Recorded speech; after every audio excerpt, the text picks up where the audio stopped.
All right, now looking forward to this actual season. Obviously, everything runs through Luka. This is Luka's team.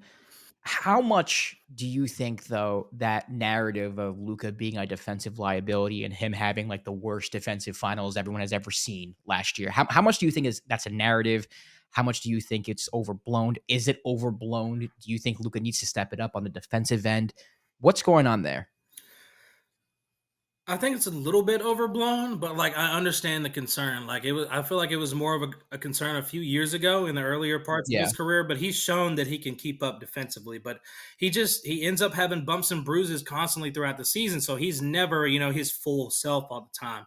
I see right now Luca looks probably as slim as he's ever been coming into the season right now, which is outstanding for us. But I feel like part of it goes to injuries. I'm not going to try and make excuses for him, but he is constantly a little bit banged up. I understand, stars get hurt and things like that, but when you're almost semi regularly on the injury report, you got a banged up knee or you got a bum ankle, you got hit in the face, whatever. He's not going to be able to give you 100 and 100 because we yeah, always need his offense, but I feel like we can make up for his defense. And I feel like that's when he's getting banged up like that, he allows his teammates to make up for his defensive woes, which they're nowhere near as bad as he's been before. Like, I don't care what anybody says. If you've been watching any Mavs basketball, he is not a complete liability. Yes, when the finals came around, it was not the greatest defense. Like I said, tired legs earlier. I believe Luka was tired. Like, he still got his things done on offense, but that defense, yeah, where is it? yeah. It was Where is bad, it? man. Where is It it? was It bad. was Yeah, rough. it was bad. So I Yeah. understand why people brought it back up again, but I think it's a little bit overblown at this point. Like, calm down on him. You see the outstanding defensive plays and the effort he gives when he does it. Like, what is that same reel that keeps going around where Luca's diving on the floor, throws that behind his back as he's Yeah. sliding across and Yeah. gets it up? We got the transition play. I mean, that's the effort he can give you when he's mostly himself. Like, you can see that he makes those efforts. He's always consistently in the passing lanes, getting steals, being as effective as he can using his length. He's got to wait. He's still got some work to do. I'm not gonna, just coddle him or anything like that. He's got work to do still. But when he gives you as much offense as he gives you, I feel like you can give him a little bit of a break. He'll get there. He'll get there, guys. Like, he's not gonna be a LeBron. He's not the ads or anything like that. They can just be completely dominant on both ends of the floor. Like, it was never his game, defense. He was never known as a Yeah. defender. So it's Yeah. something that he has to work towards. I think it was more of an effort thing. I think a lot of people were just chalking up to him being lazy or just not He wanting was it, which lazy. I think the not wanting it narrative is so stupid. I mean, these guys work their asses off all year. Right, Um, man. but I also think, maybe he was just tired or maybe just out of shape or something like that. So Yeah, to me, that's how I took it. yeah, you can definitely say the out of shape because I mean we've seen what is it, poker face Luca. I'm trying to find a word that's not like just bashing a man, but we've seen him gain pounds during the season, man. So I mean Yeah. he's had his lazy moments. He's had his I don't want to work out as hard as I probably could here moments, and you can tell. I mean, and you see when those moments happen. As long as they're not all the time anymore, and he's really making efforts that you can see consistently, I feel like just let him work through whatever defensive woes he has because he's going to get it sooner or later. He got to cut out the beer, but And Michael Finley's going to take care of that. He took his beer. Yeah, yeah, oh, yeah, yeah.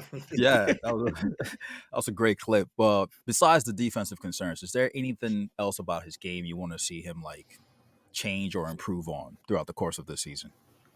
Well, that's a part of what the Mavs are going to have to do to incorporate Clay properly. It's that ball movement that I was talking about. Luka gets all the assists. He can find his guys like that, but I feel like maybe the ball needs to be in his hands a little bit Mm. less, just because we need those other guys to thrive. We're not going to be able to get guys like Jaden Hardy to be able to grow without being able to get him the ball more. I mean, and Luka, he's so ball dominant, and while it's really great for the Mavs often, and he does his thing, triple doubles, top of the MVP race and things like that. Things have to get flowing. It doesn't always have to flow through him. Kyrie can bring it up. Let Jaden bring it up. Let Quentin bring it up. Spencer can bring it up, I guess. But let other people do more things. He doesn't have to do everything offensively. And once he backs off a little bit in that department, share the offensive point guard duties and you kind of distributing things, he'll be able to have that energy on defense. He'll probably get injured less because he's not going attacking the rim and getting knocked down or getting bumped up or whatever. I think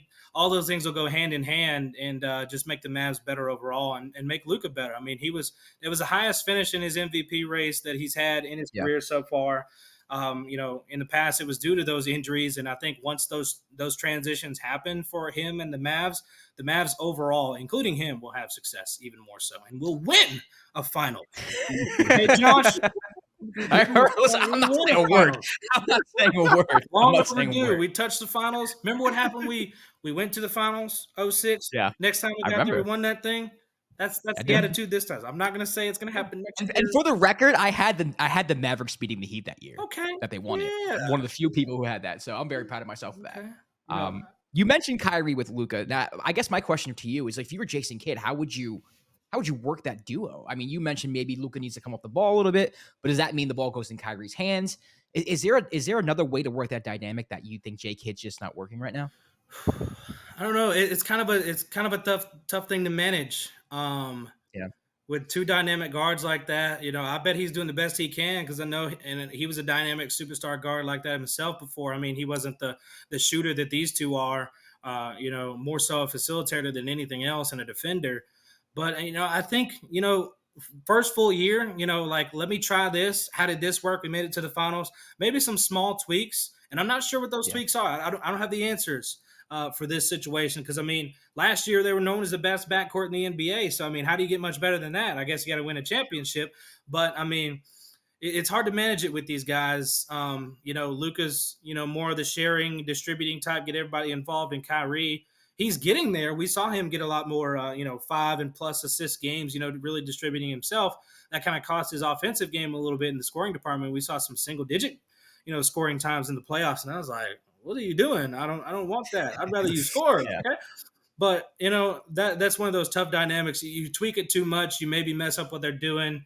So you just got to be real diligent about what you change, if you're going to change anything and how they do things. I don't mind seeing more Kyrie bring the ball up and Luka off ball. That's not bad at all. Luka and Kyrie trying to get open. They're the guy, or Luka and Clay getting open. They're the ones who shoot the most threes anyway. So maybe that's what we see. Kyrie bring the ball up and Luka off ball more. And that's the dynamic we see, getting the ball out of Luka's hands more. I don't think you'll see Clay bring it up near as much, but when you got a dynamic duo like that, you gotta work with them as well. And it's not just executive decisions as a coach, but like, Kyrie, what do you think? Luka, what do you think? Guys, what do you think about what we're gonna do with you both? Does this work?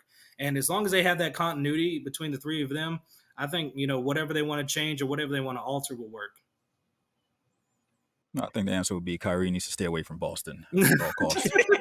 Just bring earplugs when the fans get to talking to you, man. Like, I know he wants to shut them up, and boy, Boston fans talk a whole lot, and they don't say the nicest things. No, they say quite colorful things. Yeah, you hear that, Boston? Nah, I hate no. I hate Boston. Yeah, we're not going to get on the Boston train. Yeah.